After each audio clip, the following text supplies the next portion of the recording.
Hi hello welcome to my channel. ఇవాళ అమ్మమ్మ చెప్పిన కథల్లో అమ్మమ్మ ఏం చెప్తుందో చూద్దాం.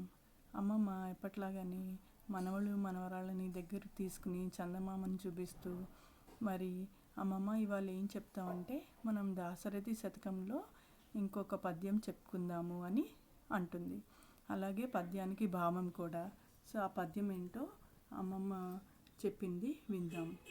కనక విశాల చేల భవకానన శాత కుఠారధార సజ్జన పరిపాలశీల దివిజస్తుత సద్గుణ కాండ కాండ సంజనిత పరాక్రమ క్రమ విశారద శారద కందకుంద చందన ఘనసార సారయస దాశరథి కరుణాపయోనిధి అంటే భావము చెప్పుకొస్తుంది అమ్మమ్మ.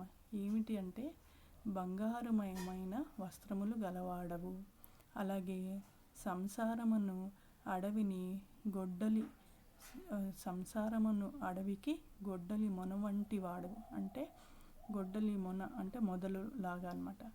సజ్జనులను పరిపాలించేది వాడవు, అలాగే దేవతలచే పొగడబడిన వాడవు, దేవతలందరూ నిన్ను పొగుడుతారు.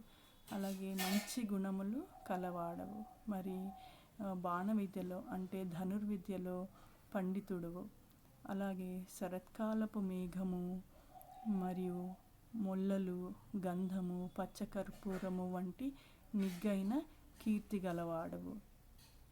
అంటే శరత్కాలపు మేఘము అంటే మబ్బు, మొల్లలు గంధము అంటే సువాసన వెదజల్లు గంధము, పచ్చకర్పూరము వంటి నిగ్గైన కీర్తి గలవాడవు అని భావము ఈ పద్యానికి అని అమ్మమ్మ చెప్తుంది.